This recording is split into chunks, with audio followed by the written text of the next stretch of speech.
Hey there, Bruce, and welcome back to the Game of Fortune. At the end of the last episode, we got to Devon's ending, which was pretty exciting because she's kind of like the main, but not quite main character, like usually playing as Clyde, but also, you know, Devon's Clyde's part. Anyway, so we jump back on the flowchart to the hike. Okay, so last time we accepted the tent. This time we're going to give Kishi the tent. Because Kishi ended up dying last time because she didn't have a tent. Or something. Anyway, let's do that. As I opened my mouth, something in my chest stirred, telling me this was the right move, that this was the best decision. I didn't really understand it, it just felt natural. I knew that I should have prioritized my own life, but giving this to Kishi seemed right as well. Devon? Oh, sorry, I just got lost in thought there for a moment. You can take the tent, Kishi. Really? Huh? Didn't expect that, to be honest. But I'm not one to say no to a gift. Maria shrugged and then walked over toward the screen near the tent along with Kishi. While the two were tapping away on the screen, I couldn't help but wander around for a bit. There was some looming sense of dread starting to fill my head. Was it the choice to give Kishi the tent? No. No, it's not that. It's something else. Something about this game. I looked down at the sandy path and felt a chill run up my spine despite the hot weather. What was up ahead that made me feel so tense all of a sudden? And this all felt familiar somehow. Alright, Devon, you ready to hit the road? Maria popped back into my vision and pulled me out of my thoughts. Oh, yeah, I'm ready to go. Guess we won't be seeing one another until the game's done, right? Right. No, that wasn't right. That wasn't right at all. At least it didn't feel right, but I couldn't put my finger on it. Devon, are you okay? Yeah, you're sculling something fierce right now. Am I? Yeah, you look downright pissed. You're not regretting your decision, are you? No, it's not that. It's just... I looked down the sandy path once again. I just feel like something's gone wrong. Something's gone wrong? What do you mean by that? I don't know, really. Really, I just feel like we messed up somewhere. We messed up somewhere? I tried to find the right words to explain myself, but the only thing that kept popping in my head was the lingering dread. I can't explain it. Something just feels off. Something feels wrong. Like, you know when you go and turn in a test and then suddenly you remember the answer to a question and you know you got it wrong? I wasn't smart enough to ever regret how I did on a test. I always thought that I did the best I could, even when I bombed them. But just imagine it. That's the kind of thing I'm feeling right now. Like, somewhere along the way here we made a mistake and that there's nothing we could do about it. Kishi was quiet as she looked back at the tent and then turned to look down the sandy path before us. Well, I mean, it's probably nothing to really worry about, so like, don't worry too much about it. It might be just stress getting to me or something. Anyway, I guess Maria and I will keep going ahead. Wait. Huh? Let me come with you two. You want to come with us? Don't you have to get into the tent? I mean, technically, I don't have to go in it now, do I? I could just go in later. Maria scratched her head and then looked at the open tent. I guess there's no rule saying that you have to go in once it's open. But then why come along? There's probably going to be some obstacles and stuff in the way, right? All the more reason to join you, right? In case things go wrong, I'll have a nice set of extra hands. It'd be nice to have a set of extra hands. Maria eyes Kishi suspiciously before shrugging and walking off.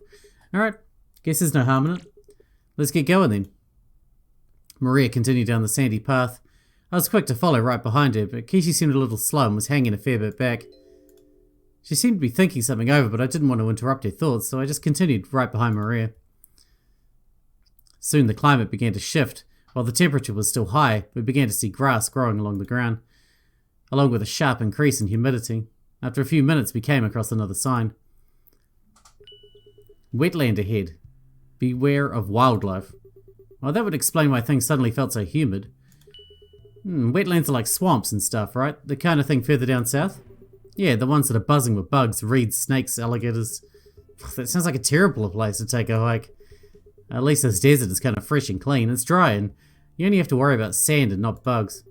I guess that's true, but there's also water in a wetland. Would you drink swamp water? Probably not, no. What about you, Kishi? You excited to walk through the swamp? The mere mention of the words seemed to snap Kishi out of whatever trance she was in. Swamp? What the heck do you mean, swamp? Weren't you listening? No, sorry, I was thinking about other stuff. What's this about a swamp? We're going to swamp country, Kishi. Best prepare yourself to deal with mosquitoes and banjo-playing alligators. You gotta be kidding me. Don't you like swamps? I don't like bugs, they're just all kind of gross. The ones in swamps are worse because they always swarm up and bat around your face. And, ugh. The heat's bad enough. Why does it have to be bugs? I had a feeling that you weren't all into bugs. Who is? Bugs are creepy and gross. You're saying you don't think caterpillars are cute? No, they're hairy and weird. What about the big chubby ones? Stop bringing up different kinds of bugs. Maria couldn't help but tease Kishi as we walked along the trail. Soon enough, the air became unbearably heavy and mosquitoes and gnats seemed to swarm around us. Oh, this sucks. I hate dealing with bugs. You're telling me, they keep biting. Belle didn't even give us any damn insect repellent. Buck up, Kishi. We're probably halfway there, and I'm sure that Belle will give you some kind of cream for that silky, smooth skin of yours. I'm sure Zeph would be disappointed to see it all red and irritated.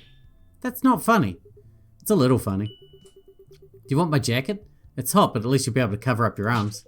Yeah, give it to me. Stupid things are biting the hell out of my legs, but at least it'll help a little. Kishi quickly put on my jacket and tried to cover up as much of herself as possible. This is the same as last time. This felt familiar. Too familiar. Like I'd done this before somehow. But that's not possible, right? Devon, you alright? Kishi gave me a tap on the shoulder. Yeah, I guess we're both getting lost in thought a lot, huh? Seems so. You two are doing a lot of thinking for a game that's just about walking on a path, you know. You always seem to end up getting lost in thought wherever you do. Do you always end up getting lost in thought whenever you do something simple? I wish I could do it more often. Whenever I'm working, I have to be attentive to every minor detail. Cutting the right amount of food, measuring it, cooking it properly, looking over the tickets. It's something that always demands your brain being on all the time. And shouldn't you appreciate being able to just not think for a bit? I guess you're right. What about you, Kishi? Do you sort of go with the flow whenever you're performing? That sounds something like a rock star would do. First of all, I'm not a rock star. You're more of a rock star than any of us are. I mean, your band got super popular, what, 6 years ago? I feel like most bands don't get any real traction for a while, but you seem to have a big hit pretty soon after you all started performing. Yeah, well, you know, sometimes you just get lucky. If you had asked me 6 years ago what I thought about the overnight success, that I'd have to say that it's because I'm an amazing songwriter and even better drummer. But if you ask me now, I'd say I just got really lucky and that I still have a lot of things to improve upon. Yeah, luck really is an amazing thing, isn't it? Being able to garner that much attention on some of your earlier performances, it's like a 1 in a billion chance, don't you think? Anyway, I'd say that I do sort of get lost in the flow of the music whenever I end up performing. Of course, I think that when I'm actually playing, but sometimes you just feel how you're supposed to play, you know? Not that I'd recommend suddenly going real wild and improvising on the spot in every song. That'll lead to more chaos. Isn't your band named Primordials? As in Primordials? I figured you'd love some of that chaos. Primordial doesn't just mean the chaotic primordial soup that people always think about. It means the beginning, or the earliest state of existence for something. And that can mean the start of the universe, the start of a solar system, or the start of our lives, or the start of a really cool band. And one could interpret Primordials as a meaning of the most important, harrowing trial of your life. A band making songs about the most intense and painful shit that we have to go through every day after day. Each and every one has their own primordial to deal with. When you put it that way, you make it sound like your band isn't as fun as it should be. Oh, don't worry, it's very fun. Stressful at times, but what kind of creative work isn't? And I mean, I kind of like the meaning behind it. I think a lot of people go through a primordial in their life, some kind of harrowing experience or situation that shapes their life in one way or another. Sometimes it leads to good things, sometimes it leads to bad things, but we all eventually have one in our lives. But we get through them one way or another and come out stronger because of it. And it's kind of uplifting. Well, I kind of like to think my music has inspired people and helped others in some way. Maybe someone met their love of their life at our concert. Maybe some focused on their work while listening to us. Or maybe someone just wanted to vibe and forget about life for a while. That's what I was hoping for anyway. What's with the evil eye, Maria?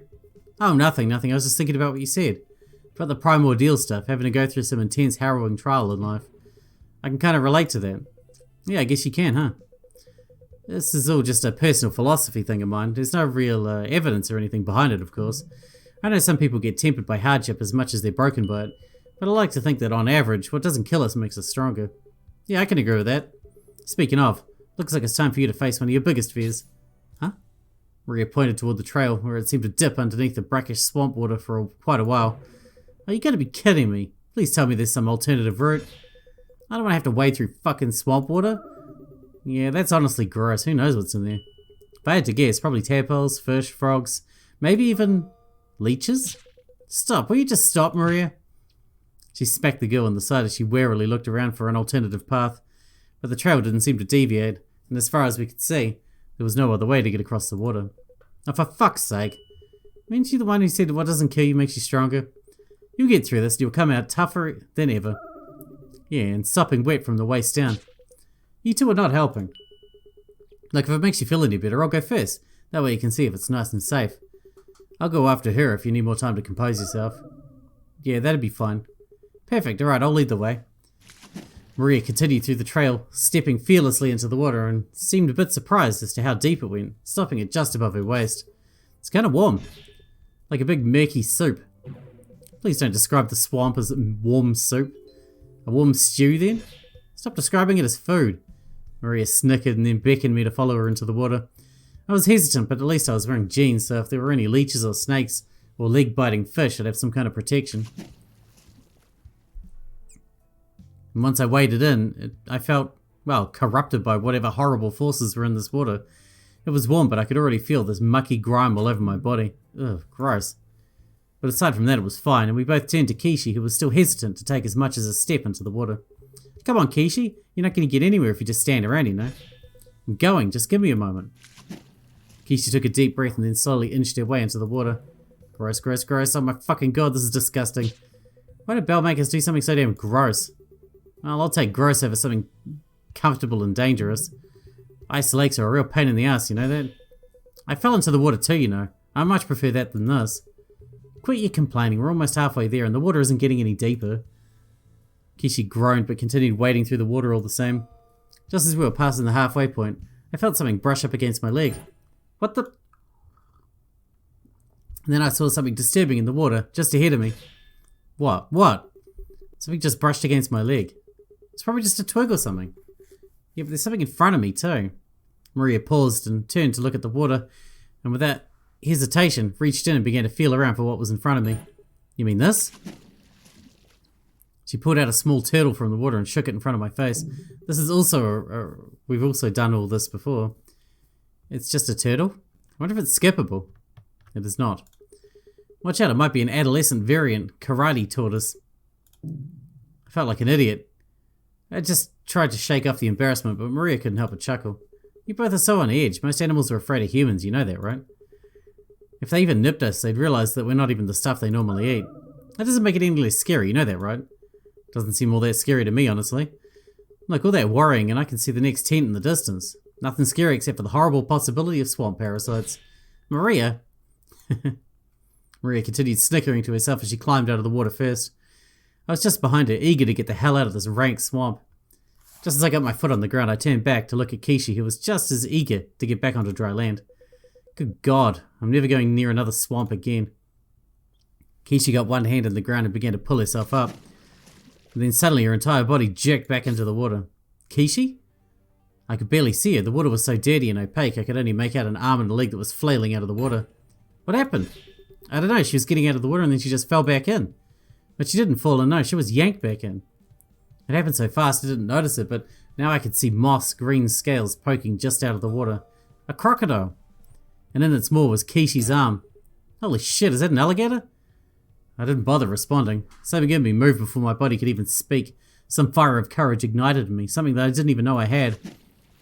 Whatever it was, it made me leap back into the water right toward the scaly creature that was dragging Kishi further and further into the murky depths. Why the hell was I trying to save Kishi from this monster? I didn't know, but I was already in the water at this point, so I didn't have much of a choice but to try and fight it. Once I swam over toward the chaotic scene, I tried to punch the crocodile in the nose, hoping that it would let go of Kishi's arms. But it just felt like I was banging against a wall with powerful jaws and rows of sharp teeth. But I couldn't just back down now. If I was going to beat this thing, I'd have to... Did we mess this up last time? Attack its eyes. If attacking its nose won't work, then maybe going for the eyes would work. I could only hope this thing would reel back after being poked and scratched at in the eyes. Without wasting any more time, I scratched and jabbed at the croc's eyes. And luckily, it seemed that that frantic assault annoyed the thing enough to try and turn its attention toward me, letting go of Kishi in the process. Maria, get Kishi out of the water. Right. Come on, you stupid lizard.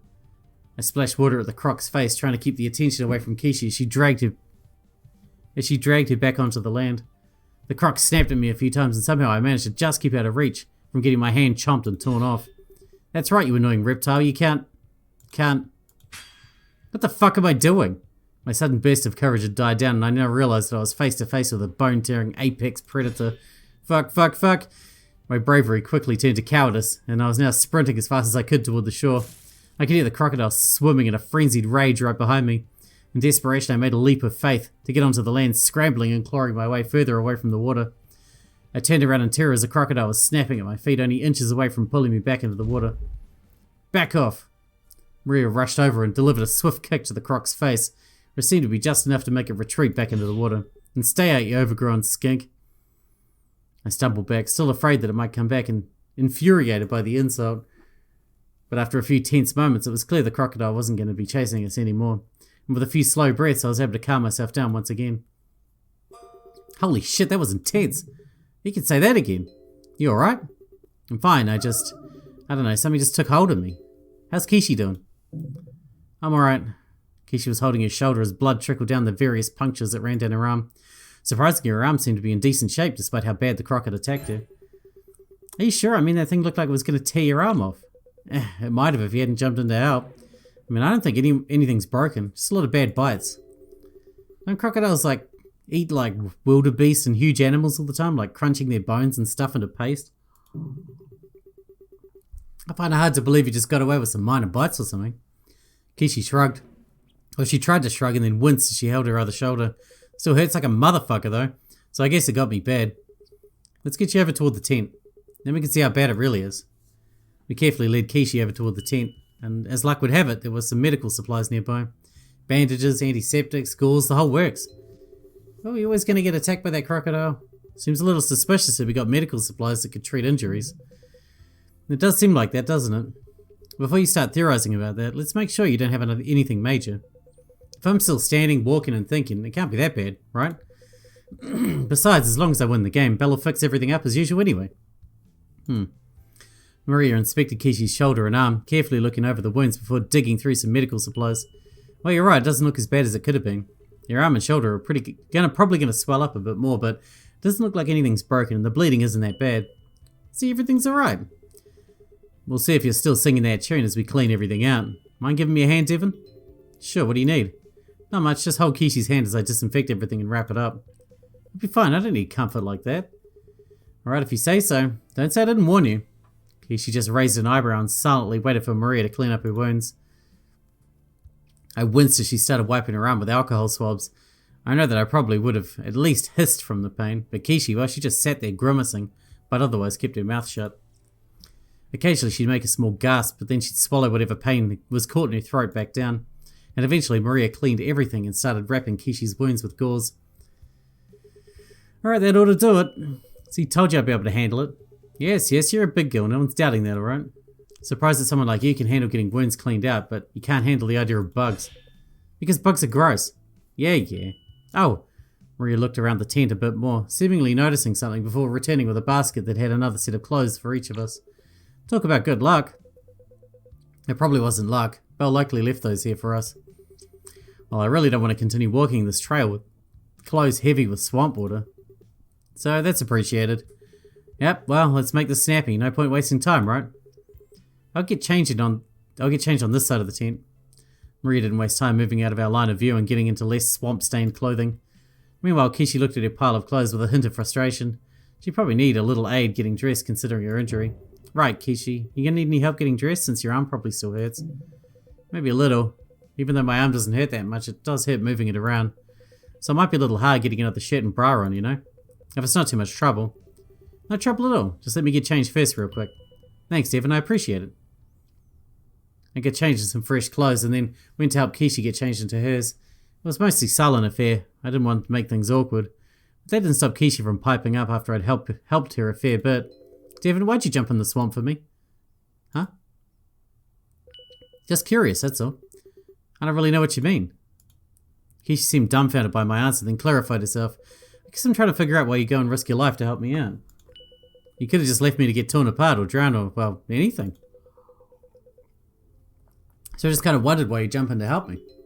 Because it's the right thing to do? Really? You jump into dangerous animals to save people all the time? Not really. If I'm being honest, my body moved before I even thought about the situation that much. I felt this rush of bravery, confidence, like I had to jump in to save you. And I don't really think of myself as the heroic type, especially not people who I don't know too well. And once you were free, I sort of realised how stupid of a move it was. A rush of bravery, huh? Well, I can't say that's not appreciated. I guess I just didn't expect it out of you. If anything, I figured I was going to die right there and then. I didn't think either you or Maria would try and save me. Especially since, well, there's the whole ordeal with Clyde's death. If you wanted revenge, or just to see me flail around in panic and pain for a few moments before my death, that would have been the prime opportunity for it. I wouldn't have even blamed you. It's emotionally gratifying and frankly just pragmatic. No one wants to put themselves in that kind of danger, especially not for someone who had a hand in their friend's death. Plus, killing me off means there's less competition. If you can kill someone off, that means you take your chances. You take that chance, so you better your chances at getting a wish, right? Are you trying to convince me that I should have just let you die? No, nothing like that. I just wanted to figure out why you wanted to help me. In my head, I can see all the reasons, logical and emotional, for you to just let me die there. But despite all that, you went to help me. So I just wanted to know what was going through your mind. Or I guess your heart, since you apparently have the surges of courage when things get dire. Kishi was right. It would have been logical to let her die, while I got to safety myself. But emotionally, I probably would have felt justified in letting her die. Not really. I don't think that I'd be all that happy seeing her die. Even if she was part of the reason Clyde died, I don't feel any desire to see her hurt. I think I'd just be sad. Or even just weird. Maybe this place is starting to get to me. It's not like the idea of seeing people die, especially if they don't have to. It's very mature of you. I don't know if I'd call it mature, really. Well, I would say so. It's pretty easy to fall into the trap of revenge. Only a cool head can kind of navigate through that, especially in the heat of the moment. Even so, it didn't really feel accurate. It was like I was keeping cool. It wasn't like I was keeping cool or trying to stave off those thoughts. It was more like they weren't there in the first place. Or maybe I'd worked through them. Maybe this place really is starting to screw with my head.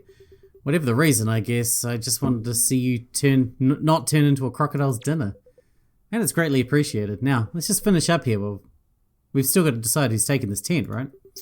Yeah, I guess you're right. I finished helping Kishi get dressed, and then we met up with Maria in front of the tent. Alright, now that we're all set and ready to go, should we march on? Maria, did you forget we still have to decide who's taking this tent? Oh, right, sorry. Just slipped my mind, I guess. You're really having that much fun you forgot that this is how we survive? Ha, you caught me. Anyway, you can have it, Devon. You just gonna give it to me like that? Yeah, that's not a problem, is it? You really are the most selfless person I know. I like to think that it's one of my many charms. Well, let's first see how many votes it needs to open up. We each crowded over at the screen to see how many votes would be required to open the tent. To our delight, it turned out we had only needed one. Great. Going by that logic, the last tent shouldn't need any votes then, right? Because we went from 3, then 2, then 1, right? That makes sense to me. I said that, but I felt a wash of dread again. As though that was somehow the wrong answer, but there was nothing that could be done about it. Alright then, I'll just vote for you, Devon. Thanks. I tried my best to hide the unease in my voice, but it seemed that it didn't affect Maria either way. Once she tapped the screen, the tent flap opened, and I was free to enter whenever I wanted. I could take the rest of the journey from here, so you two should try and get into your comfy tents. Are you kidding? I can't go back? At least not right now. That killer creature is probably still waiting for me. I mean, you'll have to go back eventually. Well, be that as it may, it's probably best if we go together at this point. It's pretty clear that Belle set up some obstacles for each of us. If you go alone, you'll probably be in some kind of danger. Well, you think I can't handle it? I thought you'd just respect Maria. If I wasn't there at the lake, you might have frozen your ass off. And if Devon didn't help me with the crocodile attack, then I probably would have died too. You know, I didn't think about it like that. When you put it that way, it does sound a lot safer to simply go together, right? I'm glad you see it that way. At least for now. I'd say we ought to finish this hike as a team. Maria smiled and then nodded at each of us. Alright, well if you're all willing to help me on this final part of the hike, then I'd be happy to have you. We'll try our best not to slow you down too much. With that, we continued down the path, hoping that with a little bit of help, we'd be able to make it to the last tent safe and sound. And yet, in the back of my mind, I already had a feeling that it was wrong. All wrong. That something had gone terribly wrong, but there was nothing that could be done. And in futility, there is peace. If something did go wrong, if there was some mistake that had been made, if there was no correcting it, then there was no use in worrying about it anymore. No, that wasn't quite right. It was as if I didn't have to worry about it. You're right there, Devon. You're getting quiet again. Oh, I'm fine. I was just thinking about the hike and all. Yeah, me too. I was starting to think that maybe I was wrong about it. What do you mean wrong about it? Well, when I first heard the rules and how we'd have to vote for tents, I assumed that Belle was going to try and make us fight and argue over who got what tent. I thought that maybe there'd only be 3 tents, or that the votes would be in such a way that someone would end up being left over as some sacrifice and end up dying. That's why each of the tents are located, usually at the end of some kind of obstacle or ordeal. The frozen crumbling lake, the oppressive desert heat, a swamp with a deadly crocodile. If you kept dealing with scary forces like that, you'd want a tent soon, right? You wouldn't want to have to deal with whatever killer threat would come next. When you put it that way, it does seem like Belle was trying to encourage us to grab a tent sooner rather than later. Yeah, and I thought that maybe the voting situation would also tie into that.